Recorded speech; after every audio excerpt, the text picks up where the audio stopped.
Protect your garden from heat. Also, remember this. Food. Grow as much as you can, as often as you can, and as long as you can. And when you can't grow it, buy the best that you can.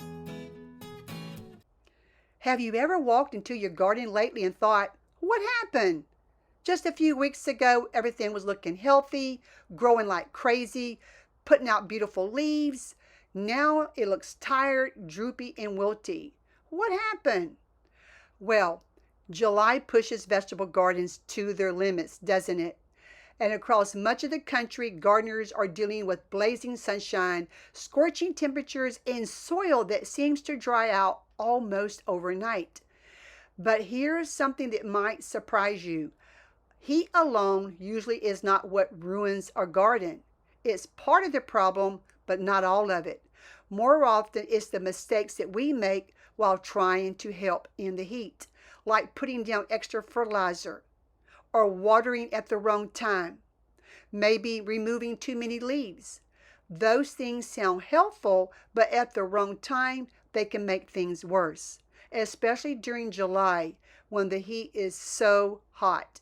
If you would like to help support this channel, please take a moment to hit the like button, subscribe if you haven't already, and turn on the notification bell. Those simple actions tells YouTube to share these videos with more people, and I truly appreciate your support. Thank you.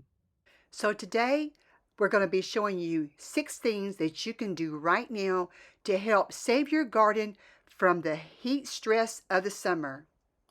Some of these tips may take just a moment. Others may completely change the way that you garden in the hot weather. So stay with me until the end, because the last tip is the one that even experienced gardeners may learn years after trial and error.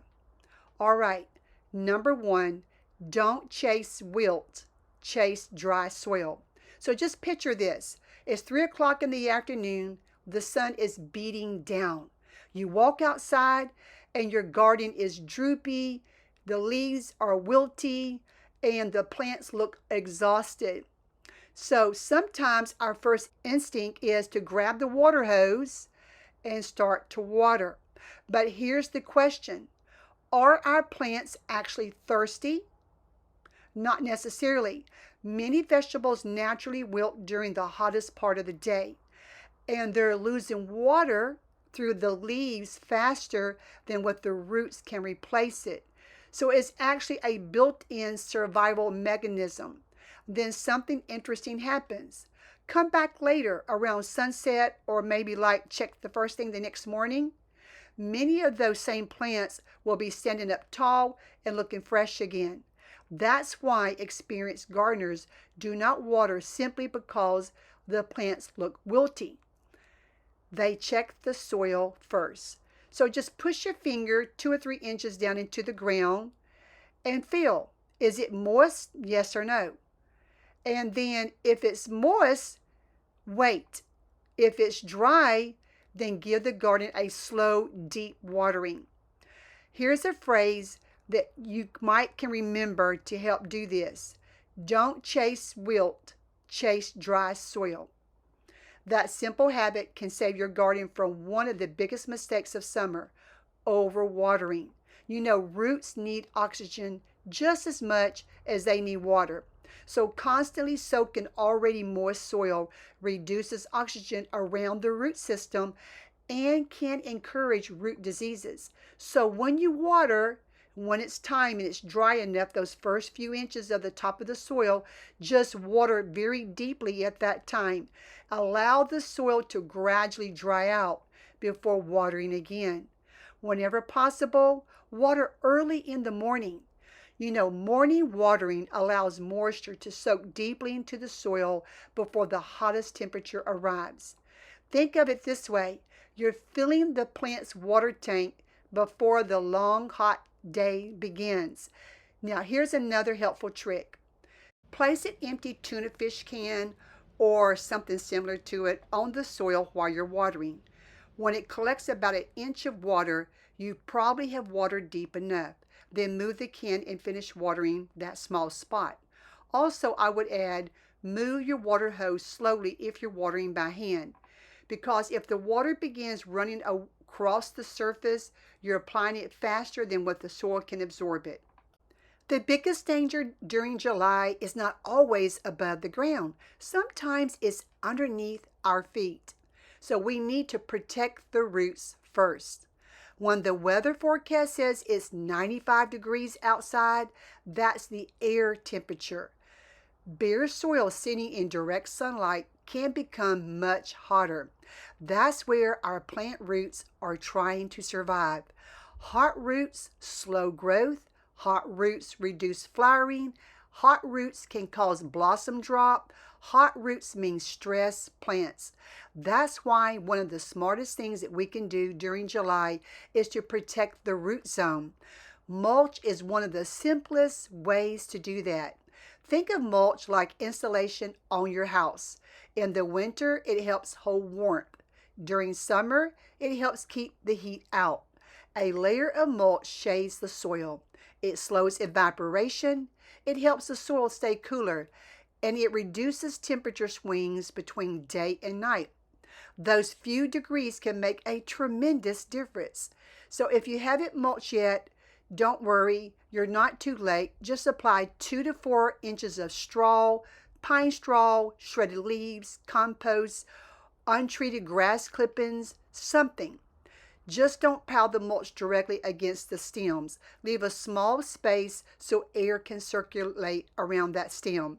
Now here's the part that maybe some of you have missed. Water first, then mulch second, if you have not had any mulch down, if it's just bare soil. Water first, then mulch second. Putting mulch over dry soil simply traps dry soil. So instead, give your garden a deep soaking, then apply the mulch. That locks moisture into the ground where the roots can actually use it. Healthy roots produce healthy plants, so we got to remember that. Number 3, we need to give our gardens a break during the hottest part of the day. Most vegetables love sunshine. That's why we plant them in full sun. But July sunshine is not the same as April sunshine. Morning sunlight helps the plants, yes, but the late afternoon sunlight during a heat wave can very much overwhelm them. Even our heat-loving vegetables have their limits. So once temperatures climb into the upper 90s, many plants begin protecting themselves. Flowers may drop before producing fruit. Tomatoes may stop setting new fruit altogether. Peppers often pause their growth. That doesn't necessarily mean something is wrong. The plant is simply trying to survive until conditions improve. Here's the good news. Sometimes all your plant needs is a little afternoon relief. A 30%, 40% shade cloth works really good. If you don't have shade cloth and you need something to help in a pinch, a patio umbrella, a white bed sheet, anything to help take off some of that severe heat in the afternoon is going to help your plants. Number 4, easy on the fertilizer during severe heat waves. During the extreme heat, many vegetables shift into survival mode. So instead of producing lots of new leaves and flowers and fruits, they focus on protecting themselves until conditions improve. Adding fertilizer during this time can encourage tender new growth when the plant is least able to support it. That fresh growth often struggles in extreme heat. So if your garden slows down in July, don't automatically assume that it's hungry for fertilizer. Sometimes the best thing you can do is just simply let the plant ride out the heat. Once daytime temperatures begin to moderate and nighttime temperatures cool down some, you'll often see new growth begin naturally. Now, there are a couple exceptions to this rule. If you are doing a container gardening, vegetables that are heavy feeders, that are actively producing fruit right now in July, they may still benefit from a light feeding. But for most home gardeners, July is a season for protecting the plants, not pushing them for more growth with more fertilizer. Number 5, in the heat of the summer, the leaves can act as the plant's sunscreen. Have you ever looked at your garden and thought, Some of the plants are getting too bushy, or maybe I'll remove some of those leaves so they'll get more sunlight. That sounds reasonable, but during July, those leaves are your plant's best protection. They act like little umbrellas. They're shading developing fruit, protecting stems and reducing sun scald. When too many leaves are removed during extreme heat, the fruit that has been protected for weeks is suddenly exposed to hours of direct afternoon sunshine. That's when tomatoes develop pale leathery patches, peppers can become sunburned, and even stems can be damaged. So unless you're removing diseased leaves or foliage touching the soil, just save the major pruning for cooler weather. Here's another phrase that's easy to remember. Leaves are your plant's natural sunscreen. Number 6 is container gardens need special care. If you're growing vegetables in pots, grow bags, or containers, July is especially challenging. Container plants heat up much faster than vegetables growing in the ground. They also dry out much faster. A black nursery pot sitting on a concrete patio can become incredibly hot on a sunny afternoon. The roots have nowhere to escape. That's why container vegetables often stop growing before garden plants do. Check your containers every morning during extreme heat. Check them again in the evening, not because they always need watering, but because they can dry out much quicker than garden beds. Whenever possible, move your containers while they'll receive nice morning sunshine, but they're shaded in the afternoon.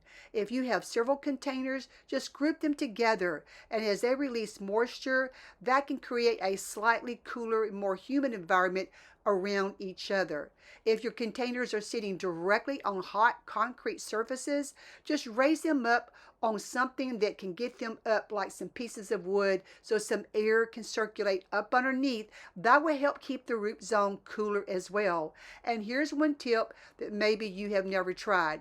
If you are growing in black nursery pots, just place those pots inside of a larger light color container. That extra layer will act like insulation, and it will help reduce heat around the roots. You know, little changes like these can make a big surprising difference during the heat of July. Never stop planting. Plant a garden even when the summer sun feels relentless. Plant when the rain has been scarce. Plant when the forecast looks uncertain, because every seed carries a quiet promise that tomorrow can be a better today. A garden teaches us what few others can. It reminds us that growth often happens where we cannot see it. While we worry about what is happening above the soil, roots are reaching deeper, growing stronger, preparing for better days that are still to come. Not every season brings an overflowing harvest. Some seasons teach patience, some teach perseverance, and some simply remind us to keep showing up with hope, trusting that faithful care is never wasted. So keep planting, keep watering, keep learning, keep believing, because every sunrise brings another chance for new blossoms, fresh harvests, and new beginnings. And as long as there is a seed to plant and soil to place it in, there is always a reason to look forward to tomorrow. Never stop planting.